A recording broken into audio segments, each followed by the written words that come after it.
Sir गुरुजी आपका पैर पकड़ के लेट गया। इसमें गुरुजी मैं ये चाहता हूँ कि इसमें मेरे माता रानी का आशीर्वाद है कि मैं यहाँ पे आया हूँ या ऐसे ही। माँ भगवती से कहा आपने तो माँ ने सुन ली आपकी पुकार। जी गुरुजी। और किसका सवाल? गुरुजी राधे राधे। जी गुरुजी मेरा सवाल था, अगर घर में कभी कोई अशुद्धि हो जाती है या किसी की मृत्यु हो जाती है तो उस समय भक्ति पूजा कर सकते हैं नहीं कर सकते हैं? ये पूजा ही क्यों बंद करनी है? जब घर में कोई दिक्कत जाती है तो लोग ये क्यों नहीं कहते कि क्या आप झूठ बोलना छोड़ दें? भाई घर में दिक्कत है छल करना छोड़ दें, भाई घर में दिक्कत है कपट करना छोड़ दें। बुरे काम कोई नहीं छोड़ता, जरा सा कुछ हुआ पूजा करना छोड़ देते हैं। क्यों ऐसा? आप बताओ क्यों ऐसा? अब ये शास्त्रों में है कि कहते हैं कि मतलब 10 दिन तक या 12 दिन तक घर में अशुद्धि रहती है तो पूजा भक्ति नहीं कर सकते। नहीं नहीं, देखो पूजा मतलब क्या है?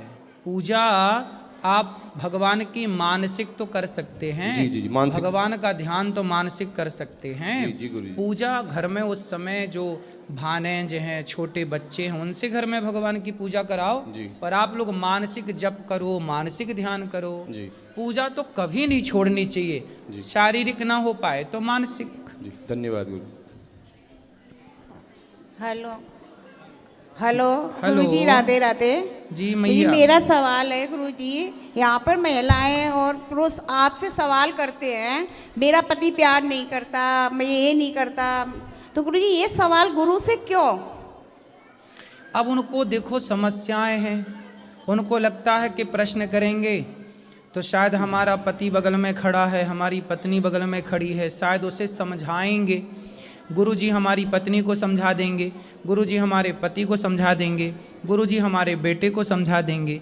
तो वो इस भाव से सवाल करते हैं कि शायद ये समझा दें। हमारा गुरुजी हमारा पति शराब पीता है, शायद गुरुजी के समझाने से उसका शराब पीना बंद हो जाए, और बहुत लोग शराब पीना बंद भी कर देते हैं। नहीं गुरुजी, तो मुझे ये थोड़ा अजीब सा लगता है कि गुरु से जैसी बात करनी चाहिए गुरु से वैसी ही बात करो। ये गुरु से क्या बात करना, मेरी 4 शादी हो गई, 3 शादी हो गई, मेरा पति छोड़ गया, मुझे प्यार नहीं करता है, मुझे बहुत अजीब लगता है। मैं आपका प्रवचन डेली सुनती हूँ, मुझे अच्छा नहीं लगता है। मेरा बेटा कहता है कि क्या सुनती हो, महिलाएं कैसे कैसे सवाल करती हैं गुरुजी से, तुम इनको क्या सुनती हो? आप गुरुजी बताओ। ऐसा है ना, देखो 98 लोग अच्छे सवाल करते हैं, केवल 2 लोग ऐसे होते हैं जो इस तरह के सवाल करते हैं। तो जो 98 लोग हैं हमें उनकी बात सुननी चाहिए, और 2 लोगों को जो हमें अच्छा नहीं लग रहा उससे आगे बढ़ा देना चाहिए। क्या है जब आप भोजन की थाली रखती हो ना, तो भोजन की थाली में सब्जी भी होती है तो दाल भी होती है, और सब्जी दाल के अतिरिक्त चटनी भी होती है, और चटनी होने के साथ थोड़ा अचार भी होता है। जी जी। तो व्यक्ति को सब प्रकार का स्वाद अच्छा लगता है, थोड़ा एक लड्डू भी हो जाए, थोड़ा एक मीठा भी हो जाए, तो भाई सबके स्वाद से ही तो हमेशा ही अच्छा अच्छा ना होगा ना मेरी माँ। हम यहाँ बैठे हैं तो कुछ बच्चे हैं, कुछ लोग हैं जो अच्छे सवाल करते हैं तो उसका अच्छा उत्तर भी होता है, कुछ लोग ऐसे सवाल करते हैं तो उसका उत्तर भी उसी तरह से हो जाता है। गुरुजी मेरा मानना है कि भगवान के बारे में पूछो, अपनी समस्या ये क्या है, ये मुझे नहीं अच्छा लगता है गुरुजी। सही है, आपका कहना बिल्कुल सही है, पर धीरे धीरे जब लोग सवाल करना सीखेंगे। अभी तक तो क्या था ना कि आज तक बताइए क्या किसी को इस तरह माइक पकड़ के बोलने का कहीं मौका मिलता था? नहीं नहीं। तो ये मौका मिलता है, तो जब मौका मिलता है तो लोग सब तरह की बातें करना चाहते हैं।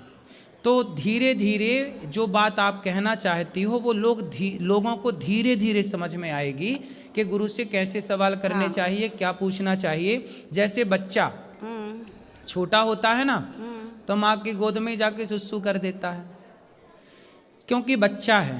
अब ये छोटे छोटे बच्चे सवाल करते हैं, इन्हें पता ही नहीं होता ना कि सवाल कैसे करने हैं, लेकिन बेचारे शुरुआत तो कर रहे हैं।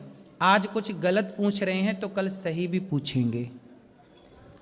हमें परेशान नहीं होना, ना हमें उन्हें इग्नोर करना है।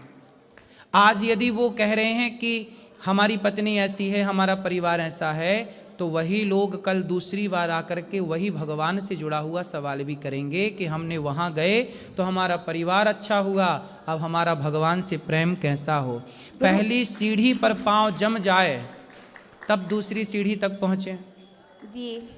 जी मेरा सोचना तो यही है, आपको कोई भी बात पूछनी है गुरु से, अपने भगवान के बारे में पूछो। आप मैच्योर हैं, आप समझदार हैं, पर पहली बार जब बच्चा रोटी बोलता है ना तो रोटी नहीं बोलता, तोती बोलता है। जी आप बोलती हैं रोटी, पर बच्चा बोलता है तोती। तो हम ये नहीं कह सकते कि बच्चा तुम तोती क्यों कह रहे हो, रोटी कहो। तोती कह रहे तुम तो रोटी का अपमान कर रहे हो, नहीं, वो बच्चे का स्वभाव है। आज तोती कह रहा है ना तो कल रोटी भी कहेगा। पर गुरुजी मेरा यही कहना है, कोई भी आगे से मेरी सबसे प्रार्थना है कि गुरु से इस तरह की बातें ना करें। ठीक है, गुरु से करें, पूजा पाठ इस सब की बातें करें, इस तरह की बातें ना करें। सही है, गुरु गुरु है। सही है, सही है। राधे राधे गुरु जी। हेलो, राधे राधे गुरु जी। जी राधे राधे। गुरुजी मैं लखनऊ से आया हूँ। हाँ, और मैं आपसे एक सुझाव मांग रहा हूँ। बताओ। कि हमारा पार्टनर जो है वो अपना धैर्य बहुत जल्दी खो देता है और बात बात पर गुस्सा करता है। उसको ये नहीं समझ में आता कि मैं क्या बात कहाँ पर किसके सामने कैसे कर रहा हूँ। कौन है तो, पार्टनर वो आपका? अरे पार्टनर मतलब मेरी वाइफ। वाइफ क्यों? अब उन्हीं के साथ ज़्यादा प्रॉब्लम है सभी को, हमारे घर में पूरे परिवार वो को। आपकी वाइफ है कि पत्नी है? अरे दोनों एक ही बात है। अरे नहीं, एक बात नहीं। अच्छा, खैर आप ज्ञानी हैं, आपको मालूम होगा, हमारी समझ से एक ही बात है। वाइफ मतलब वो होती है, बीवी मतलब वो होती है जिसको आप भगा के लाते हैं। अच्छा। और पत्नी, धर्म पत्नी मतलब हो, इस पत्नी के आगे जुड़ा है धर्म शब्द। क्या तो जुड़ा है? धर्म पत्नी ही है। हाँ, जबकि वाइफ के आगे नहीं जुड़ता धर्म वाइफ, बीवी के आगे नहीं जुड़ता धर्म बीवी, है ना। मिसेस के आगे नहीं जुड़ता धर्म मिसेस, जबकि पत्नी के आगे जुड़ता है धर्म, क्योंकि धर्म के अनुसार हमने उसका वर्ण किया है, इसलिए वो हमारी धर्म पत्नी है। जी हाँ। अब जो आपकी पत्नी, आपने शादी ब्याह धर्म से किया कि नहीं? धर्म से किया है। तो फिर वो आपकी धर्म पत्नी है, फिर वो आपकी बीवी। यदि भगा के लाए होते आप तो बीवी होती है। अच्छा ठीक है, तो धर्म पत्नी है, वो संतुष्ट नहीं होती हैं। कहाँ है वो? यहीं पर बैठी हुई हैं। बात कराओ। मैया, कहाँ इनकी धर्म पत्नी? देखो, वाइफ से आपको धर्म पत्नी तक पहुँचने का जो सफ़र है, यहाँ आओ, पति परमेश्वर के पास खड़े होके। आप भी इस तरफ आओ, यहाँ आओ कुपचे में, यहाँ लाओ मैया को अंदर। अंदर आओ, आप भी अंदर आओ। हाँ हाँ, निकल आओ, यहीं से निकल आओ। देखो, खोल दे लाला वहीं से। इतना टाइम लगा? क्यों, वेल्डिंग कर दी क्या? बंधी है रस्सी, डबल रस्सी। मैया जल्दी आओ।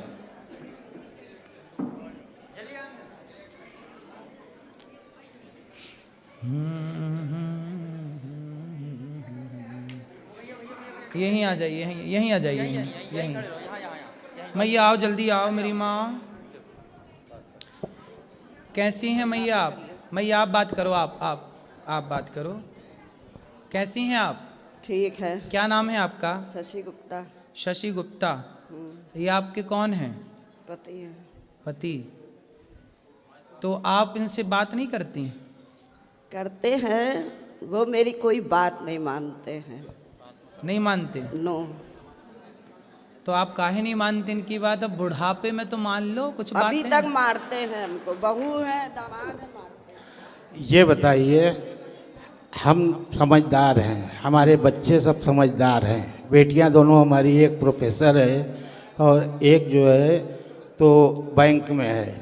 सब समझदार हैं, सब पूरे परिवार को समझते हैं, मगर ये नहीं समझती हैं तो आप कि इतने वो बड़े हमारा हैं। परिवार है। और ये इनकी नाजायज़ बातें कैसे कोई मान ले?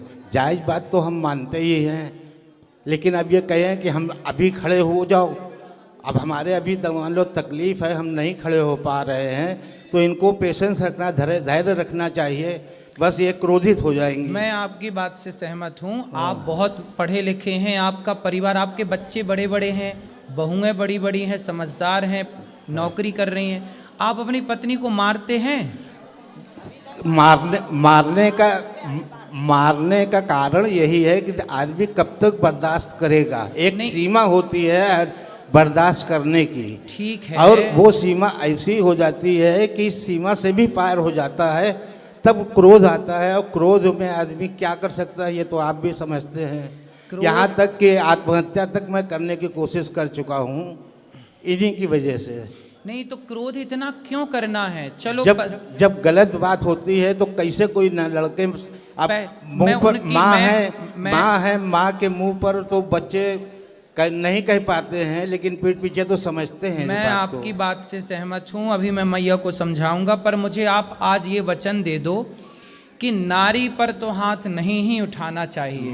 मैं चाहता भी नहीं हूँ कि मैं किसी पर हाथ उठाऊँ, क्या नारी हो चाहे बच्चे हो। बच्चे हमारे बड़े हो गए, जब तक छोटे थे ना समझते तब तक मैंने उनको मारा। अब मैंने कभी उन बच्चों पर कभी हाथ नहीं उठाया, आज 20 साल से ज़्यादा हो गया है। बच्चों पे हाथ उठाना छोड़ दिया है तो पत्नी पे भी पत्नी पर भी नहीं उठाता हूँ, लेकिन वही है ना कि इतना क्रोध दिला देती हैं। जब आपको गुस्सा आए ना, हाँ, तो आप एक उंगली उठाओ, इसको ऐसे उठाओ, इसको यहाँ रखो, वो करता हूँ। हाँ, दिन भर में अगर ये 100 बार बोलेंगी तो मैं 80 बार 70 बार जो है चुप रहता हूँ। अच्छा, लेकिन 30 बार तो बोलना ही पड़ जाता है कि कैसे क्या करें। मैया बात करो। मैया काहे ऐसा बोलती हो कि ये देखो चुप नहीं रह पाते? आप ही चुप रह लो। आपसे क्या बताएं, अब आप गुरु हैं, नहीं बता सकते हैं। फिर भी आप ना बोला करो। देखो आप लोगों की इतनी उम्र हो गई, आप लड़कपन आपका बीत गया, जवानी आपकी बीत गई, अब आपका बुढ़ापा है। आपके बच्चे भी मेरे से बड़े हैं, मेरे से उम्र में बड़े होंगे, पोता भी आपका होगा। अब आप इतने बड़े हैं, समझदार हैं, इसलिए मैया आप एक मंत्र मेरा याद कर लो। किसी भी परिस्थिति में अब आप हर कुछ भी हो, आप ये समझो कि जो है सब ठीक है, भगवान का नाम बोलो, आप कुछ भी मत बोलो। मैं तो यही करती हूँ, कुछ भी मत बोलो। मैं आप ही के दिन भर कथा सुनती हूँ, आप ही उसमें रहती हूँ। अब कुछ भी नहीं बोलोगी आप। हाँ। जब आप कुछ भी नहीं बोलोगी तो इन्हें गुस्सा नहीं आएगा, जब इन्हें गुस्सा नहीं आएगा तो ये आप पर हाथ नहीं उठाएंगे। अरे कोई बात गुरुजी नहीं मानते, कोई बात हैं? कोई बात नहीं मानते। नहीं मानते? कोई बात नहीं तो मानते। कोई बात नहीं, ये तभी नहीं, मैं नहीं बोलती हूँ। ये नहीं मानते ना तो मत मानने दो। बहू का पक्ष लेंगे, बेटियों का पक्ष लेंगे, बस हम ही को मारे पीटेंगे, ये गलत बात है ना।